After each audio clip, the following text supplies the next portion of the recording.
18 માં આપનું સ્વાગત છે। ભારતીય જનતા પાર્ટી જંગી લીડથી વિજેતા બનશે। ભારતીય જનતા પાર્ટી જંગી લીડથી વિજેતા બનશે તેવું કમલેશ મીરાણીએ જણાવ્યું। ગામડાઓમાં અભૂતપૂર્વ સમર્થન છે। ભાજપ કોઈ ચૂંટણીલક્ષી પાર્ટી નથી જેવું કમલેશ મીરાણીએ કહ્યું। અમારી પાસે કાર્યકરનું સંગઠન છે। પેજ સમિતિથી લઈ જિલ્લા સમિતિ સુધી અમારું સંગઠન છે। વિસાવદરનો વિકાસ ઝડપથી થશે। આ પાર્ટીનું કોઈ અસ્તિત્વ નથી, એના કોઈ જવાબ આપવા જરૂરી નથી। આપણા કોઈ સંસ્કાર નથી તેવી ભાષાનો ઉપયોગ આપ પાર્ટી કરી રહી છે। કમલેશ મીરાણી, પ્રભારી વિસાવદર ભાજપ વિધાનસભાએ કહ્યું।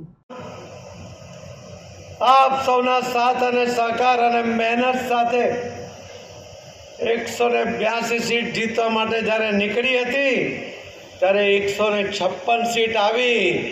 ત્યારે આજે ભાઈ તમારી સામે ઊભા છે, એમની પાર્ટી એમના કે લખી લો એમની સરકાર બને છે। પત્રકારોને હું આજે કહું છું કે તમે પણ લખી લો 136 સીટ ઉપર એ દિલ્હીવાળાના ઉમેદવારોની ડિપોઝિટ આ ગુજરાતની પ્રજાએ જપ્ત કરી હતી અને ગરબા ગિરનારની ગોદ છે, સાધુ સંતોના આશીર્વાદ છે, સત્તાધાર બાપા ગીગા છે। આ તો સાધુ સંતોની ભૂમિ છે, આ તો સાવજની ભૂમિ છે।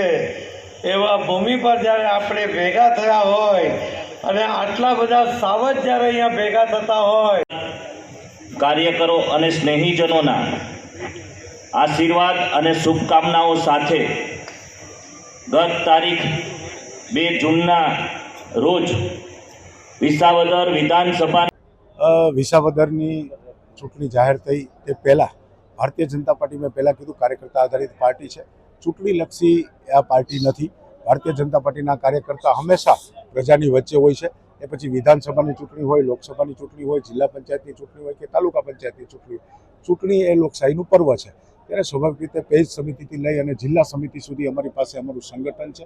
સંગઠન થકી એ અમે પ્રજાના કામો કરેલા છે। પ્રજાને જે અમારા ગામમાં જે રીતે અમને આવકાર મળી રહ્યો છે, પ્રજાનો પ્રેમ મળી રહ્યો છે, એ ઉપરથી અવશ્ય લાગે છે કે કિરીટ પટેલ ખૂબ સારા માર્જિનથી એ વિસાવદરમાં જીતવાના છે। અને વિસાવદરનો વિકાસ છેલ્લા જે 13 વર્ષથી એક ધીમી ગતિથી ચાલી રહ્યો હતો।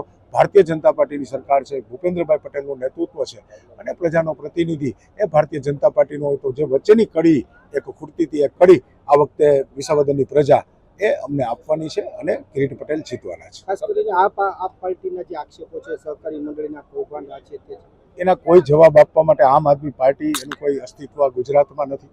તમે જોયું કે 136 બેઠક ઉપર એને ડિપોઝિટ 2022માં હતી, ત્યારે પ્રજાની વચ્ચે નથી રહે। માત્ર ચૂંટણીલક્ષી એ લોકો આવ્યા છે અને ચૂંટણીલક્ષી એલફેલ ભાષા, જે આપણા સંસ્કાર નથી એ ભાષામાં વાત કરી રહ્યા છે, એટલે એને કોઈ જવાબ આપવાનો ન હોય। રાત્રે જે ઘટના બની છે એમાં આક્ષેપ કરવામાં આવ્યો છે કે મેં તમને વાત કરીને એનો કોઈ જવાબ જ આપવાનો ન હોય।